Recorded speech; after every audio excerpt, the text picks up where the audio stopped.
Hello, everyone. We're going to go ahead and get started. There's been this push to prepare a book for Dan. So I'm in it. Hello. Awesome. Thanks for doing that. I am pleased to introduce our sixth session today, which is a panel on the state of decarbonization and energy transition in the built environment.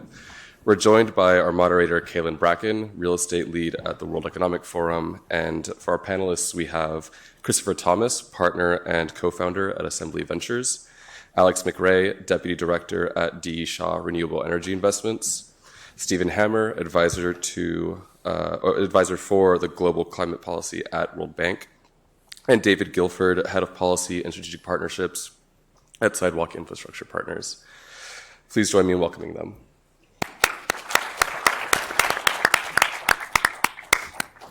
Great. Well, thanks, Nick, and thanks to y'all for organizing this event today.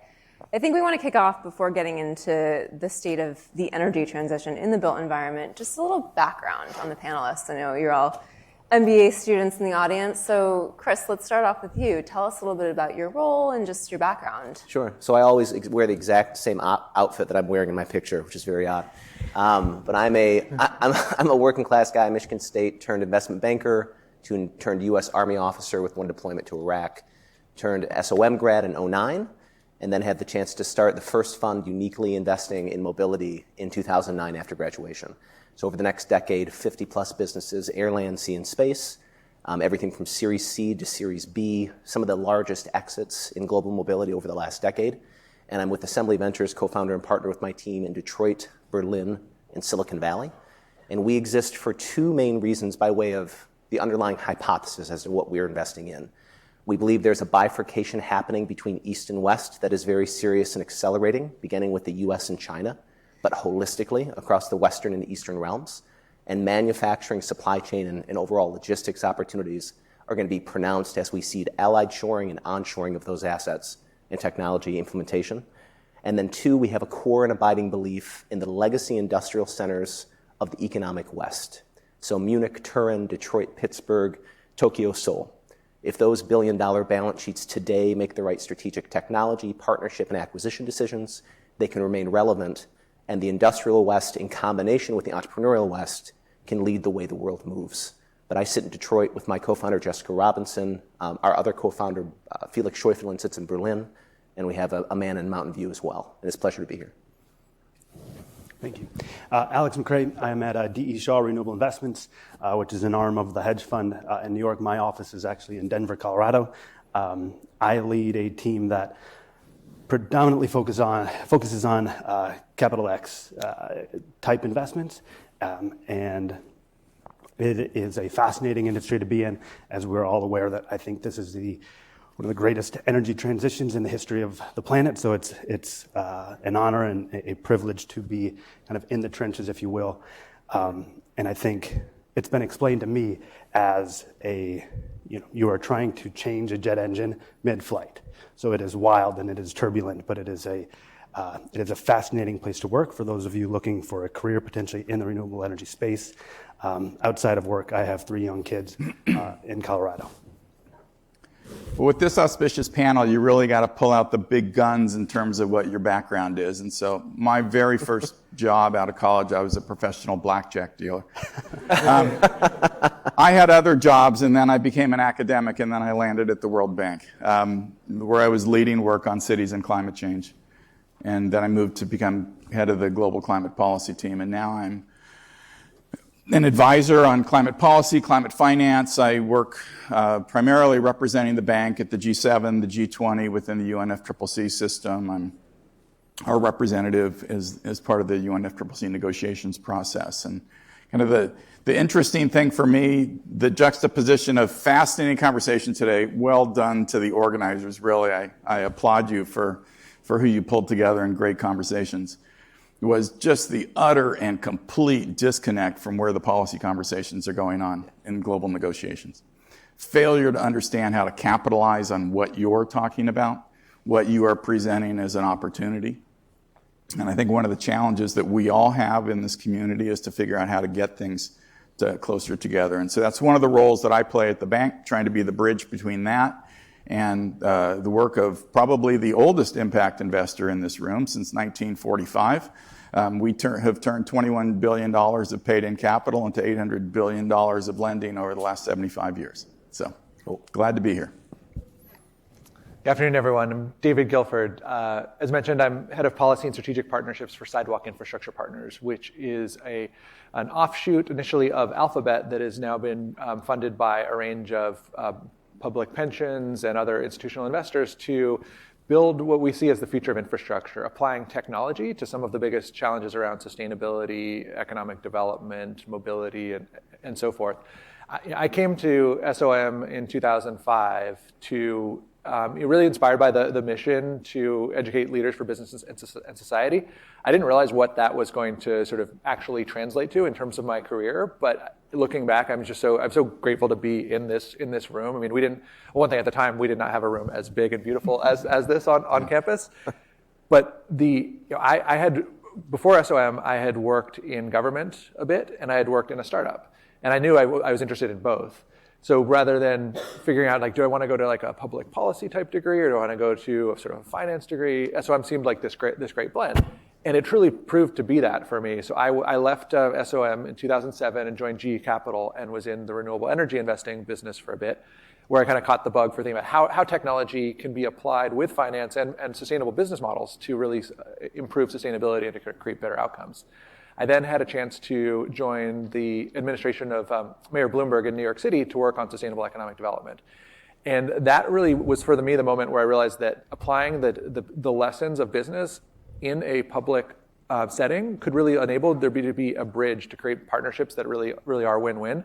And it also prepared me to sort of switch to the other side of the table, so which I've done. I've gone back and forth several times since then as a consultant, as part of a tech company. And most recently, now sitting in a role where I'm leading our engagement with government across a range of investment platforms that include sort of future of transportation, and think about how roads must evolve, energy systems as the grid moves to a more distributed, decentralized model, better ways to divert waste from and have more recycling enabled by things like robotics and AI. And to get to play that role, to me, has just been, I feel very grateful to SOM and to the types of sort of role models and folks that I got to connect with here. And then now, here are 15 plus years later. It's both a pleasure and I'm really looking forward to this conversation. Great. So why the built environment, right? And want to acknowledge it is Earth Day today. So I think we need to talk a little bit about how we're doing in terms of meeting those key targets. I think many of us might have seen the most recent Intergovernmental Panel on Climate Change's installment in March, and it said that we have a greater than 50% chance of surpassing that critical 1.5 degree benchmark before 2040, right? That's sobering news. And when we think about in the construction and operation of buildings alone contribute 40% of all global GHG. So it's a massive number, and I think an overlooked segment. David, let's start with you. I mean, are we making progress on this? Yeah, this is a good day to be asking that question and taking a real serious look. I mean, the thing that keeps sticking in my mind is when I first started working in sustainable economic development at the city level, everyone was talking about 2030. This was 2009, and it seemed like 2030 was like, oh yeah, well, there'll be like flying every cars and all kinds of things will have emerged by then that will solve our problems. And now 2030 is, it's less than 2 presidential terms away. So yes, we've made some progress in a lot of ways, but so I'm thinking about New York City, where 80% of our emissions come from buildings because of people don't have cars or don't drive as much and things like that. We've made some great progress with things like Local Law 97 that has mandated a number of energy efficiency upgrades requirements, both kind of carrot and a stick. We have the deployment of solar has, if you plot back at a curve, it's grown exponentially. Still has a long way to go. But at the same time, we've also had setbacks where the carbon intensity of our grid has not gone down that much, in part because when I first started working on this, we had a lot of nuclear generation in New York City. And whatever you think about nuclear, the fact is that taking that off the grid increases the scale of the challenge that much more. We had to find a new source for 30% of our power. And natural gas replacing coal is good in most cases. But if you're taking a carbon-free source and replacing it with natural gas, it's a big problem. So looking at the city level, I think what we've gotten really good at is setting targets, quantifying them, holding ourselves to some degree to those standards. But administrations change, and different elected officials come in with their own desire to create kind of a new mandate or a new set of goals. I've gotten a lot of inspiration from groups like C40 and sort of the peer-to-peer exchanges that go on among cities, in part because that was when there was no federal leadership happening and no federal money coming into this. It was the only way to make progress. Now, I think I feel more optimistic because there are things like the Inflation Reduction Act and there's a lot more coordinated federal action, but we're so far behind where we need to be and where I would have in 2009 expected we would be in 2023. So I don't know, glass half full, half empty, but I think no one has an excuse anymore to not realize that that there's water in the glass and we got to figure out what to do with it. Yeah, Steve, what about you? You were at COP recently. What were your takeaways, and can you give us a view from the Global South especially? How many of you have been to COP? Any of you? Okay, a handful. It started out, well, we've had 27 of them, so it started 28 years ago, and the number of negotiators has not changed too much, so you've got 2,000 to 3,000 people who are there for the negotiations. But what has happened is the side events, the circus alongside, has grown exponentially. 37,000 people attended the COP last year, most of whom, and the negotiations were here, and the side events and the storytelling, and it's great stuff, and it's people doing deals. That is fantastic, but there's a complete disconnect between those two, as I was mentioning. They're expecting 85,000 people to be at COP28 in Dubai this year. So it's becoming, this massive FOMO type event. And it's unclear, fear of missing out, and it's unclear why we have turned this 2-week, 12-day event into something that everybody has to be at when, frankly, you're you're preaching to the converted if you're doing a presentation, you're telling stories that, you probably did the same thing in your country. And the challenge is at home. And so it's great if you can leave with big ideas or insights or contacts that you can take home. But as was being said, the challenge is at home. And so in terms of pure metrics, more money's flowing into climate investments in the last 5 years than we've ever seen before.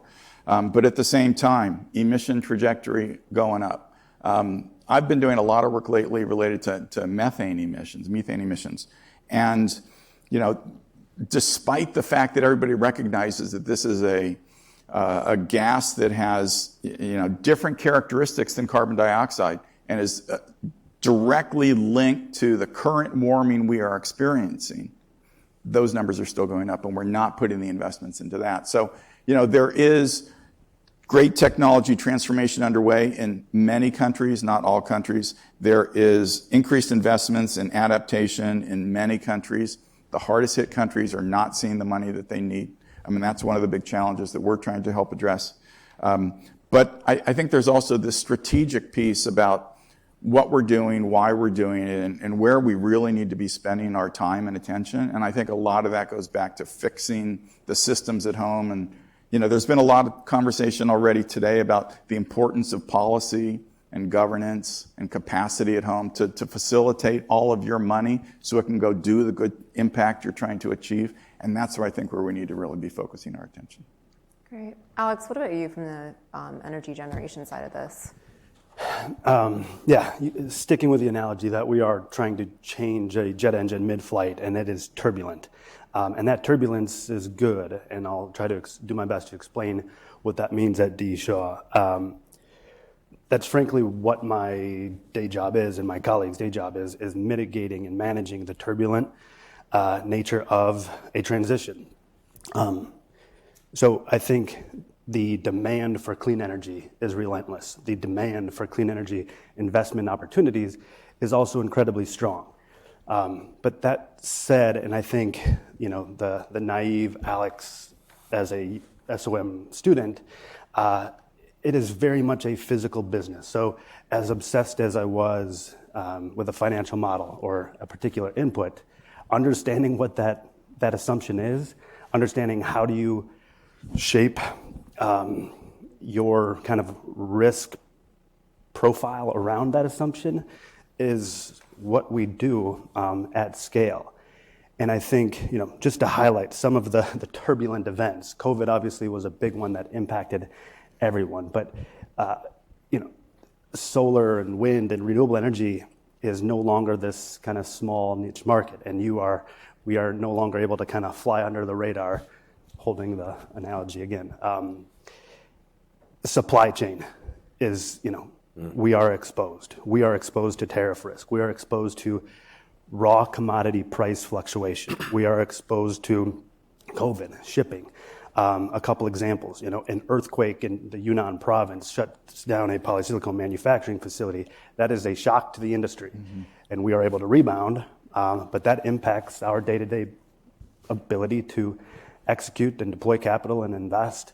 I think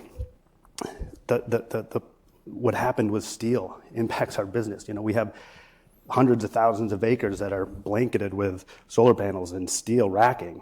So when the price of steel goes up 215% in about 2 months, that impacts our ability to execute. Shipping, I think summer of 2021, shipping Shanghai to LA, a container was $17,000. Yesterday it was $1,700. So it is, we are very exposed to a lot of things that you don't see in the financial model. Certain investors don't understand. So partly what I do is mitigate, manage that risk. And frankly, a lot of it's explaining and trying to get other stakeholders comfortable with the risk that comes with a transition. And I just want to highlight that, yes, interest rates are challenging, no doubt about it. But in the volatility is opportunity, and in the chaos is opportunity. And frankly, in chaos there is risk, and when there is risk, that is where you are able to make an investment and get compensated for that risk in the form of return. Great, Chris. What about you? How optimistic are you? I'm optimistic, but I think I like what you were just saying with regard to our job right now has to be to how do we mitigate these risks for the furtherance of all these kind of different initiatives that we're excited about around holistic energy. But it's not just from a business perspective, it's from a national security perspective. So I think we have to keep in mind here is when we leave these risks open, when we leave open-ended critical chemicals that are going into EV transition, we are not just putting at risk the idea that we might have to stop production, we're putting at risk the idea that we can make that transition at all. And this is something that's not taken seriously enough. And so I'm incredibly optimistic as it relates to the opportunity, as it relates to where this is all moving. But one thing I would posit to all of you in the crowd is what is the reason or the perspective, the framework from which you're making these investments or you're making these decisions? I'm a global mobility investor, and the common framework over the last decade has been something called CASE, Connected, Autonomous, Shared Electric. And it's a horrible framework. It's a hodgepodge of kind of technology platforms and business models. So we stepped back with our team and said, what is the right framework to look at the way the world moves? And we've put forth something we call ISA. So it's infrastructure, digital and physical, as the bedrock of future mobility, a systems layer that connects the bytes and the atoms in an autonomous or otherwise framework, and then the systems layer that allows you to connect with and monetize your consumer. But if we believe that infrastructure is the bedrock of the way the world moves, and that's not just inclusive of any hard assets on the ground, whether it be from a built environment perspective or air, land, sea, and space component production to allow that movement of goods and people and data and energy, then we have to also look at the inputs going into that. And I would strongly posit that the types of issues that you point out and that all of you have kind of hit on somewhat, we can't leave ourselves open to not having a line of sight on future of supply chain and future of inputs. We must close all of those gaps. Because to your point around the optimism, I have optimism in an environment without change.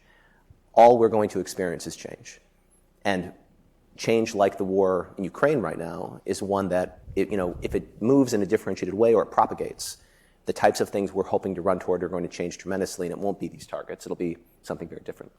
Yeah, I think the frequency of these black swan events, it's almost becoming kind of laughable. Just, one in a century, and it's happening constantly. And I mean, that risk landscape, it's changed tremendously over the last couple of years alone. And so, we do also want to talk a little bit about the investment side of this, right? This is an impact investing conference, so it's important to touch on. But I think, how has the risk return profile on some of these projects, how are they changing? How have they changed even in the past year? Obviously, interest rate hikes. We're talking about illiquid, capital intensive, typically highly levered assets that we need to decarbonize. How's that changing? David, I'd love to get your thoughts on that. I mean, is there still a business case here? So there's been a lot of change, certainly, but I think that the business case in most respects is stronger than ever, and I think that's sort of it's important to distinguish between the volatility of, say, like financial markets, and even the sort of quote black swan events like Silicon Valley Bank's failure. Those have a disproportionate impact on. There's some people who are unlucky and get caught up directly in that sort of situation. But more broadly, I think what it speaks to is we've had an abnormally stable, low interest rate environment for quite a while. That's been good for a lot of people, and a lot of people made a lot of money off it. But what it has also meant is that there hasn't needed to be the same level of fiscal discipline around a lot of things, because if money is essentially free for whatever period of time we're talking about, you can kind of afford to either not know what the business model is yet and think we'll figure it out later, or you basically asset prices get inflated. I think as an investor that has money today to put to work, there are advantages to a more challenging environment for fundraising. I think one is that expectations for valuations are a little bit more realistic and can actually reflect the value that can be generated from the businesses, because at the end of the day, ultimately, the business needs to be able to support the money that you're putting into it. And so just because money is cheap doesn't mean that you'll miraculously make money. So I think the kind of a return to focusing on unit economics and thinking about what is actually, like, if you boil down the business to its most simple components, what are the margins going to look like over time? And the difference between a 2% interest rate and a 4% interest rate or 5% interest rate, those make a difference, but those are not, to some of the other examples, like those are not as big a deal as a lack of the availability of one of the key inputs, because there's a supply chain disruption, right? Those, like some types of risks are much more existential. I think things like interest rates are also obviously, of course, like financial products you can use to protect against some of that. But I think it does, our company plays in in a couple different parts of the market. One is we're investing in companies and helping build companies. We also incubated companies where they're developing a technology, bringing it to market, and there's a cost of capital associated with that. At the same time, we're also looking to develop projects where we're putting money into, say, a road or a virtual power plant, aggregating a lot of distributed energy resources. And we're expecting cash flows to come from that for 10 years, 30 years, 75 years, depending on the project.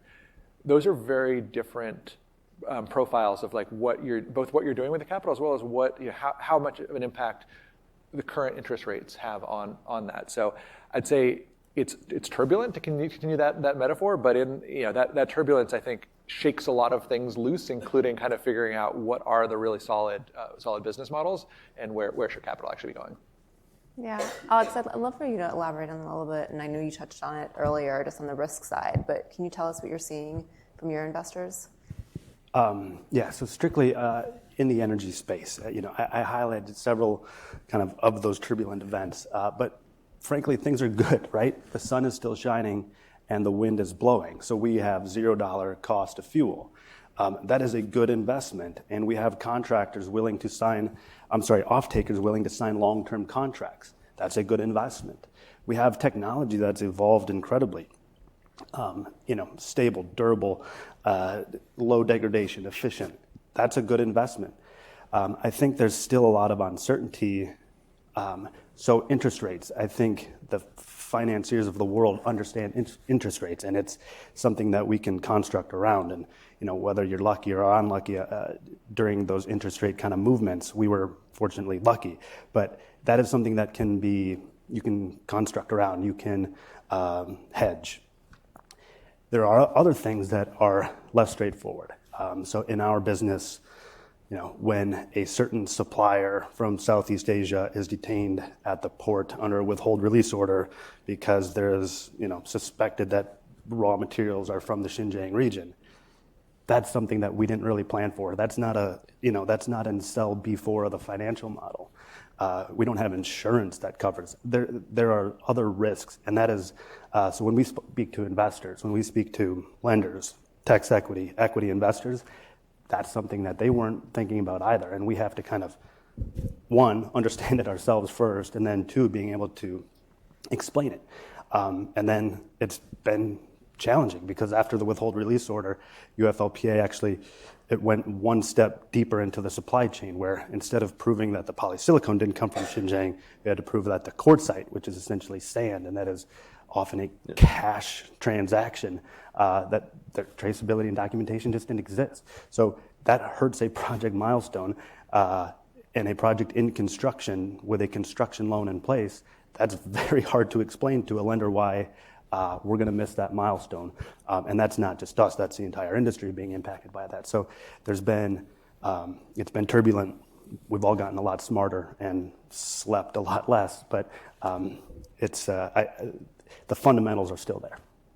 Yeah, Steve, I'd love to hear from you. I mean, governments fund a lot of these projects, right? And they're dealing with these risks too.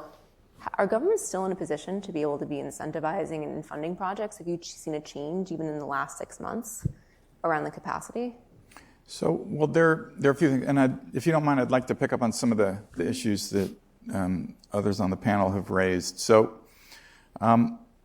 first off, we have shareholders too, and our shareholders are saying, do more on climate, don't do less on development, but do more on climate, please, do more on climate, and do more on climate.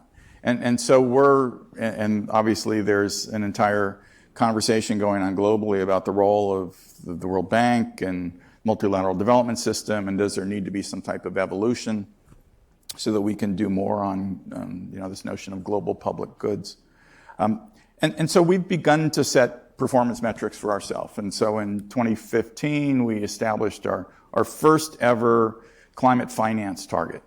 28% of our total lending should deliver what we characterized, and in the parlance of today's conversation, impact on adaptation and mitigation. And working with the other multilateral development banks, we developed an entire taxonomy, a way of assessing that, counting it, and we've been reporting on that, and we've been beating targets consistently. We upped our target to 35% more recently. The question the shareholders have been giving us is, can you do more? And what will it take to do more? And so, again, governments who are in the position to recapitalize the bank or put more money into our what's known as IDA, the Fund for the Poorest, that covers 90 countries that we serve. It's highly concessional capital. They're making conscious decisions that they want to help support those countries. So they are actually making determinations and putting their money on the table to support that. But one of the things we began to question was how or if we were somehow jeopardizing the core development mission of our work. And so 3 years ago, we proposed the idea to begin to really merge these in a much more systematic way than we've been doing. And so now we publish for every single one of our clients, and we're rolling these out over a 5-year period, and then we'll redo it, a new core diagnostic known as the CCDR, the Country Climate and Development Report. Country Climate and Development Report. Basically, it says, what are your development goals? What is your development trajectory? And now let's superimpose climate on top of that. Are there rare earth metals that you may now be able to capitalize on? That's an economic opportunity for you. Is there an existing industry in wafers or whatever else that you can now convert and capitalize on the growing electric car or battery or industry or wind, whatever it might be? On the other hand, so that's the opportunity side, and we clearly see that upside potential for many countries. But there's also the downside of climate impacts, and some of which are going to be more extreme in certain parts of the world. And so what the CCDR tries to do is find that sweet spot of what are priority investments that governments should be taking account of, should be prioritizing over the next several years. They're going to maximize the climate gains and the development gains. Employment for women, employment for youth, addressing other issues related to inequality, creating the foundation for new economic activity going forward, protecting a robust agriculture export economy right now that if they don't pay attention to that, heat and drought is going to kill that industry. So make the investments now, secure your economic future, achieve other development goals. That's what we're really trying to do, and that's resonated really well with our clients. It's resonated really well. The private sector can now look at this and say, very interesting, because it's not only led, it's a project that's co-led by both the private sector arm of the bank and the public sector side of the bank. So they're working together to understand, okay, if these are the investments, how do we find the money to do that stuff? And what are the market changes? What are the regulatory changes? What are the taxonomy changes? Everything that might facilitate domestic capital flow to these priorities, but also international capital flow, if that's indeed possible in different parts of the world. And so it's a paradigm shift for us, and that really was pushed on us by our shareholders. Great, Chris, quick thoughts, and what are you hearing from your LPs? I mean, I think this is I want to reiterate what some of the things have been said. This is such a dynamic discussion, but for us, my mind goes to, where is money going and why is it going there? So for us in our current fund, our first 3 investments, one is in kind of EV, kind of overall manufacturing, pack, and sell here in the North American market, and then looking at energy storage. The second is real-time payment in any automotive environment, infrastructure, car wash, parking, differentiated charge and or fuel. And then 360 utilization of end-of-life assets. You crush a vehicle at the end of its life.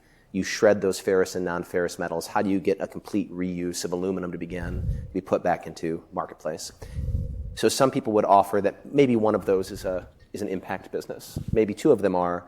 We believe very strongly that all of them are, and we're not an impact fund, but going back to something that David mentioned at the beginning, is there an opportunity right now? If you have fresh powder, if you have funds to deploy and invest, and you have subject matter expertise, there has never been a better time to be in this space holistically. Energy, mobility, and all the differentiated kind of ancillary components. So for us, that first business, we invested in that at a $45 million pre-money in September of 21. We just closed, so it was a Series A. We just closed a Series B, $300 million on a $1.2 billion post. How did we do that? It's because it was an amazing entrepreneur, but it was on the just acceleration of people focused on EV. The company looking at recycling aluminum, is that really an impact business? For many reasons it is, but the biggest reason for me is reusing of aluminum has a 5% carbon impact relative to newly mined. And these aren't things that come up in those discussions, but you need not be a quote-unquote impact investor to have a huge impact and also create tremendous value and have this really virtuous opportunity. But you do have to be moral, and you do have to have high integrity. And so I think everyone in this room, if you're approaching this type of opportunity and you do it through that lens, you're going to have really positive impact. And these are great examples. Yeah, no, great. I think that's a good example, again, about the business case. And Steve, I just want to go back to you because you brought up the policy piece, and I figured we can talk about the economic side of this without getting into the policy, right? That's such a big driver. We think about whether these projects actually pencil out, whether they actually work. We talked a little bit about, are there good projects out there? Are enough of them? Are they getting matched with the capital that's on the table? Can you speak a little bit about the policies that you think are working? And feel free to obviously take a global view of this. So, well, there's a new initiative that we launched several weeks ago. It's called our Sustainable Renewables Risk Mitigation Initiative. And it basically is focused on risk guarantees for private investors. So that's a piece. But the rest is really on the enabling environment, making sure there are good people in positions who are making policy, that making sure that institutions exist to implement those policies. Helping different ministries put together the tender, helping them evaluate the tender, helping them issue the contract for the winner of the tender. And, that's where the role of government is absolutely critical. And I mean, the thing when you're in capacity and, ability of governments to absorb both, financial support from the development community, but also private investment, it varies dramatically. There are small island states in the Pacific that, I've gotten to know, like the key climate negotiator, and they wear 10 other hats. They are the primary person making decisions on renewables investments in their country. And it's like they're being pulled in so many different directions. So part of what we try and do is, again, help build capacity so that they're more familiar with different issues, give them resources, pair them with others who can provide them with technical support. In some cases, there are regional initiatives that they can now look to and draw examples from other cities or other governments who have put similar policies into place.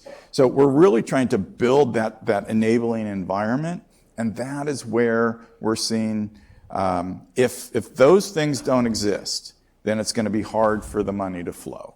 And the final thing, and I'll just give a very quick example, a conversation I had with a colleague just 2 days ago, where she was talking about, in some parts of Africa, the fact that you do not have a land cadastre, basically saying who owns what parcel of land, makes it impossible for private individuals or investors to go forward because with a new venture, because they're afraid someone's just going to come in and take their land.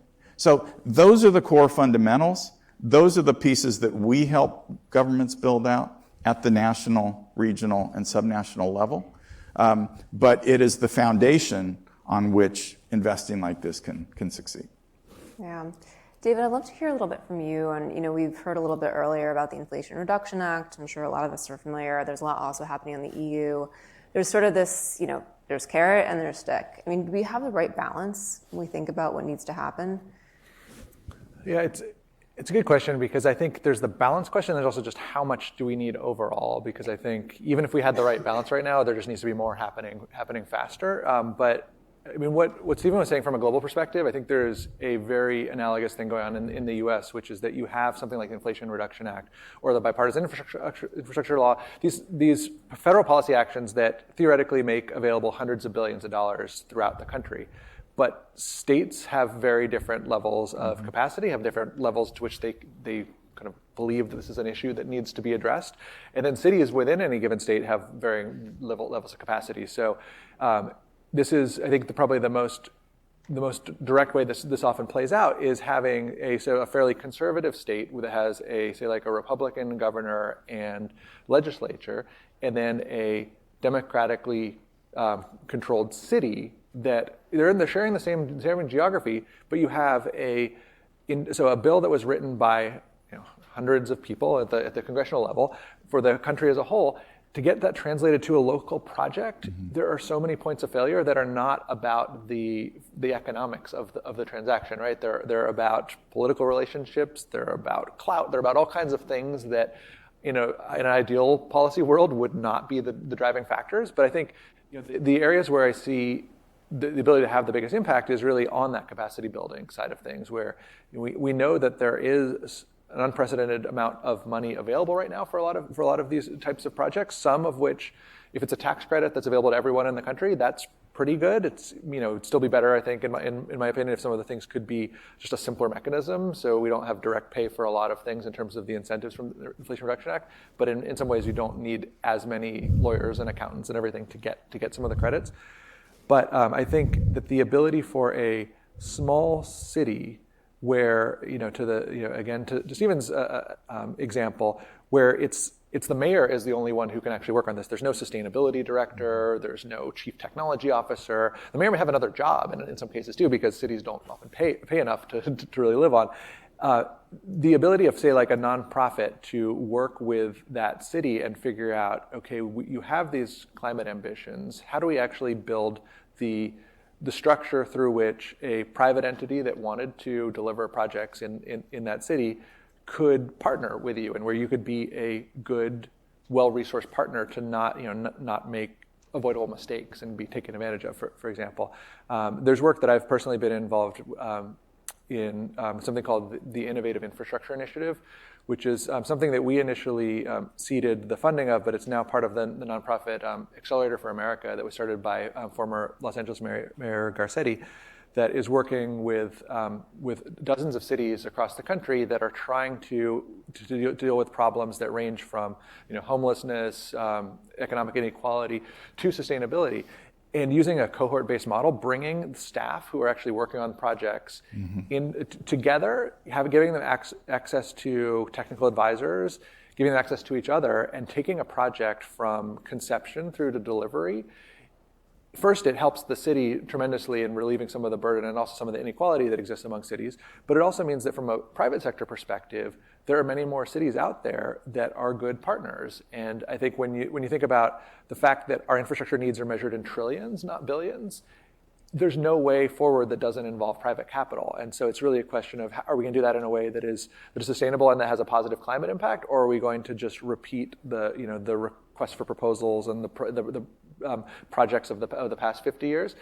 I think we need new ways, and I think there's small cities actually have a huge role to play in being places of innovation to try new forms of partnership. And so getting to speak with, say, mayors of smaller cities, having worked in the largest city in the U.S., it actually I get inspired by seeing the speed at which a small organization can move and get something done in a matter of weeks, to go from the first conversation to saying, like, yes, we're going to do this.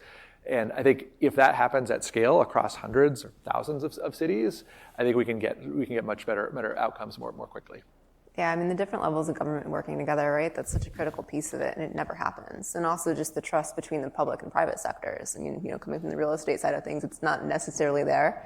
And Chris, I'd love to get your thoughts on just sort of this capacity idea. I mean, do you see that in the mobility space? Capacity for just governments being able to implement and use the funding that they've been given.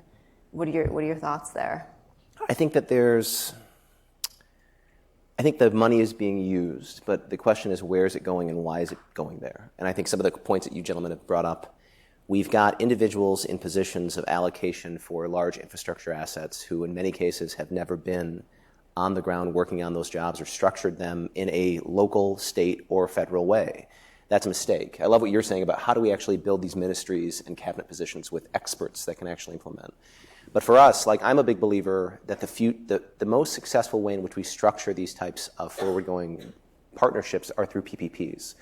And those have been bastardized in some ways, coming out of the Chicago parking deal that some of you might be familiar with, in which Mayor Daley at the time sold the rights for Chicago parking revenue for 100 years for peanuts. It was a horrible deal. It never should have been done. It was predatory. We've come a long way since then, but working with principled private sector operators who know their craft, making sure that the structures of the overall tenders are such that everyone benefits, and ensuring that you're looking at the consumer and the citizen that's being implemented and being impacted by the way that these are going to roll out. If we take a very holistic and thoughtful view to those, I think we will succeed greatly. But one of the things that's really important there is speed. So as we think about Belt and Road and what the Chinese have done across the Asian continent, what they continue to do with 100-year plans while we're worried about 2-year congressional cycles, we are at a huge disadvantage. When we look at the inability for the Europeans to transact across borders within the context of EU, we are at a huge disadvantage. And the Chinese know this.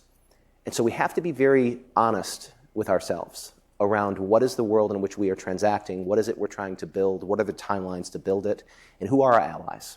And I think often we don't focus on the sticks. We focus just on the carrots. Yep. And name and shame is not a model, it's a hope. We have to make sure that we have structures that work. Yeah, Alex, policy landscape for you. I mean, how are you navigating this? It's certainly a challenging one. Yeah, definitely challenging. I think I would answer it in two ways. So in the renewable energy, IPP, independent power producer world, policy is incredibly favorable. IRA, as mentioned in the previous panel, that is a catalyst, a game changer, and will continue to bring technology, talent, all of the things we need to continue to build really good renewable energy projects.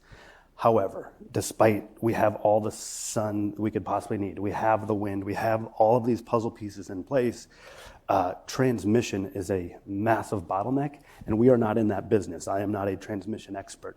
But that is the congestion we have, which is so counter to everything we're trying to do, is we are being curtailed in certain projects where you are producing what your project is supposed to be produced, but we're told don't produce clean energy. We got this congestion issue. That is frustrating because then the next day there's a blackout in that same particular part of the country, and that's in the U.S. So I think policy, the stick, if you will, I think needs to be bigger in terms of getting transmission built. I think we are decade, if not multiple decades behind China, kind of on that front, because as we've referenced, the windmills in Iowa need to be able to get energy to Chicago. The solar farms in Nevada need to be able to get that energy, that clean energy, outside of the state, and the transmission and the grid is not where it needs to be in order for us to really execute. So I think, yes, IRA, we're still trying to understand the details. It's going to be a massive, massive catalyst for our business. I think there will be naturally externalities whenever there's any kind of government policy intervention. Landowner A who lives in census tract X, the land just went up 10 times while his neighbor just dropped 10 times its original value because it's not adjacent to a coal plant that was retired in 2009 or whatever that may be. We're ironing that out, but I think if I were to be able to just kind of opine that transmission is not where it needs to be, and I think we need real policy in place to address that. Yeah, so we've talked about the whole idea of public-private partnerships, and so much of what governments look at when they're looking to partner, sort of what are the social outcomes? And we talk about the sort of S and ESG, but really, what does that mean, and how can we make this transition more fair? David, I'd love to get your thoughts. You have an economic development background. What's your perspective on this? So it's a critical consideration. And so even anyone who is investing, even if they don't consider themselves an ESG investor, and I think this came up earlier, is an impact investor. You're going to be good impact or bad impact depending on how you implement things. And I think to really have positive impact, it's not enough to just have environmental impact. I think there's a few things to consider. One is that today, most of the kind of costs and the environmental burden of whether we're thinking within the U.S. or globally, a lot of the negative impact has been on people who have done the least to actually contribute to the problem.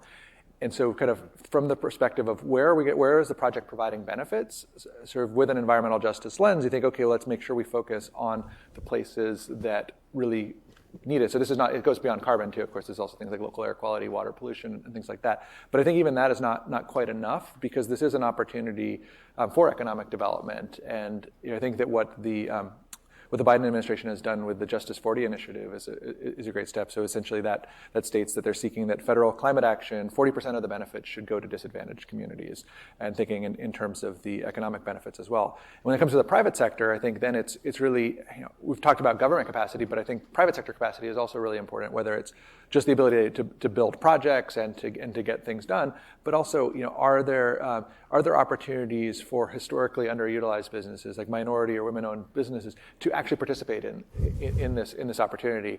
And I think there's some voluntary initiatives that are happening at the sort of state and local level, like the Equity in Infrastructure Project, where I think it's about 10 states so far have committed to those principles at the state level, where the state departments of transportation have said that in our procurement decisions, we're going to find historically underutilized businesses and find from not just the perspective of checking a box, but also how can this build generational wealth in historically disadvantaged communities? Because the scale of money that we're talking about that's going into this is a chance to also bring about a positive economic change as we work to solve some of the environmental inequities. Yeah, Alex, I remember when we were on our prep call for this, you made a good comment about thinking beyond the spreadsheet.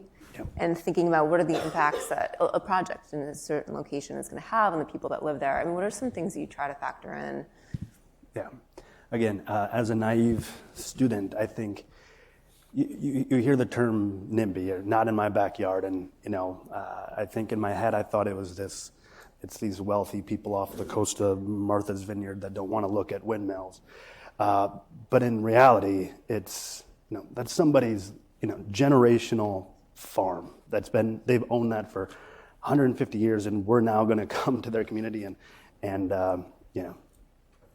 put 100 or 1,000 acres of solar panels on it. So I think, and really what this looks like, and we're not building these projects in New Haven. We are building these projects in rural America, and let's just say a typical project is 1,000 acres, and we're building 12 of them any given time, and we are probably on the larger end of the top 20, but there's 20 other entities doing the same thing. So that's 240,000 acres as we speak, currently in construction, and that is somebody's backyard, that is somebody's front yard, and like I mentioned, we're going to blanket it with solar panels, or we're going to build massive wind turbines, and that's going to require thousands of semis to come down your backcountry road that was not designed for 1,000 semis. And there's real, depending on where we are building, we are going to flatten that site out. So we are going to rip the earth apart. We are going to cut and fill and then compact, and then we are going to trench. And that requires a ton of water. So cutting and filling, compacting, trenching, ton of water. And in arid parts of the country, we created a massive amount of dust. So your small community is all of a sudden kind of a mess. And that we don't ignore that. We realize that, and there's a lot of things that we need to do before that in terms of conditional use permits. But we as an industry can do better. And we are starting to see, as we kind of maintain that investor mindset, there's an opportunity. That is disruption, there's an opportunity, and there's potentially an investment directly, but also we want to come back in 5 years and build another project in the community over. And if we don't treat our partners fairly, and if we're not doing this in a just way, they will show up to the town hearing and deny our permit. And they will. So there is an investment for both, that we can make directly, but also it's a long-term game. We intend to own these assets for 20, 30 years. So we're very thoughtful about that. And there's certain things that we can do that instead of cutting and filling, we've found in terms of racking, so an all-terrain tracker that is essentially a better mousetrap than we had before. And we're going to make an investment in that because we know that we're not the only ones, having to face these issues. That reduces the amount of water we need by a lot. That reduces the amount of labor we have by a lot. That reduces a lot of the impact we make in a community simply by changing a type of equipment. How we trench, different.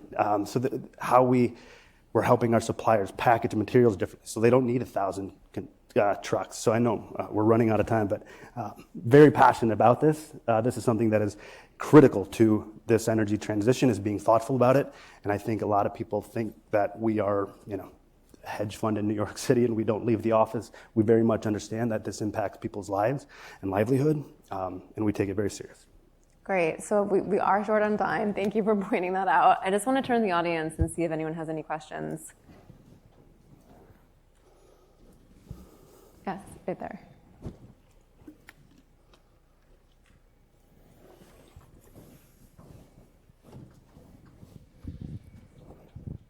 Thank you very much for the fascinating discussion. I'd like to ask a very long-term question and a shorter-term question. The very long-term question is, in the very long term, is nuclear energy going to be feasible and economically viable? It's quite clear that nuclear is not quite working in the US, but it is working in China and in France and elsewhere, and China is quite aggressive on nuclear energy as well. So I would wonder what's the possibility of it becoming feasible and viable in the US. And second, also nuclear fusion. So recently there's breakthrough in the National Laboratory in California, the Lawrence Livermore Laboratory. I wonder, looking 20, 30 years later, are we going to see the cost decreases that we have seen in nuclear and wind to happen to nuclear energy? So that's the very long-term question. In the short term, do you see storage and battery technologies as a one of the major bottlenecks, and how big is this bottleneck? Thank you. I like that you checked your watch for that question. You're like, that's a long I got answer. a lot to say. But two things I'll hit on really quickly, and I think these are fabulous questions. It's not that nuclear doesn't work in the North American market, it's that we're not letting it work. And I think it's incredibly important that we're using everything at our disposal from a transition perspective as we move toward clean energy. And that's akin to, sacrilege in some places when you talk about this necessity to continue to use the resources we have. But from a quality of life perspective, a cost, and making sure we have the funding necessary to fuel the development of new technology so we truly can be green, that's an incredibly important point. And I'm very much long on nuclear. It's a good point. Storage, one of our companies, as I mentioned before, Our Next Energy, we just announced a new initiative called One Circle. Any of you that are involved in battery production know there's usually a 30-day seasoning process when you make a new battery to prepare it for shipment to ensure it's ready for energy load if it's being dropped into a vehicle, for example. Traditionally, that has been a cost center in what you're having to season that battery, voltage up, voltage down before shipping. They have begun to partner with major utilities around the North American market so as to make those batteries available for storage, decreasing cost, increasing capacity, lowering overall load on grid as a component part of their production, thus adding another bite at the apple to their business, but adding real capacity as it relates to energy being available. And so your point around storage earlier, I don't think there's nearly enough focus on storage, especially from more of a kind of network perspective and where that's going. But I think we're going to see a lot more businesses, especially at industrial scale, that will be a key component of their business because it just makes a lot of derivative sense. I might jump in quickly on that. I mean, I think on the fusion side, if anyone has an answer to that, I'd love to know. I mean, I think fusion in my whole life, like since I was a little kid, I've been hearing about fusion being 10 years away. I think now that some of the technical breakthroughs are great, but I don't know what that means for commercialization. But I think on storage, we now for the first time have a federal tax credit for standalone storage. I think that has a huge implication for homes and residential users throughout the country. We've done a lot of work in virtual power plants. So we've done work in California with a company called Ohm Connect. We now have 200,000 households that are participating with sort of smart thermostats to be able to avoid outages by reducing energy consumption. Adding batteries to the mix could have a transformative application. And just a couple days ago, the U.S. Department of Energy's Loan Program Office did a conditional guarantee for a 530 megawatt virtual power plant for the first time. So this is a big focus for the federal government now for the first time. So I think the combination of consumer acceptance, the technology working, and federal policy means that's good. That's going to accelerate dramatically. All right, I think we have time for one more quick question, if I dare run a minute over. Does anyone else have a question? There's a question over here. Thank you so much. I have a question specific for David, and then would love to hear are there any thoughts or reactions to is your point about city projects and making sure that you actually implement the projects at scale. I would love to hear your thoughts on Sidewalk Labs and the project in Toronto. As a resident of Toronto, was incredibly disappointed when that fell through, and so I know SAP is a different arm, but obviously there's some overlap there. What were your thoughts in terms of how could they retroactively sort of adjust it, or obviously COVID had a huge impact there, but in light of that and in preparation for future projects, how do we implement to ensure that they actually are built up and can be scalable there? So it's a great question, but an impossible question to answer in the time remaining. Other than to say that I think, like as we think about what the city of the future looks like, it's not necessarily about a particular neighborhood and saying, okay, how do we combine a bunch of technology to get a certain outcome? It's really looking at the infrastructure needs that exist today and in the future, and figuring out how do we bring a true public-private partnership model where there's shared upside and community engagement to be able to build infrastructure that enables a whole range of other parties, other like private real estate developers and others to engage and to build the type of outcomes that was imagined there. But happy to chat at the reception later if you'd like on the other part of it. All right, great. Well, thanks everyone for listening, and thanks to the panelists. 1 minute over. Yeah.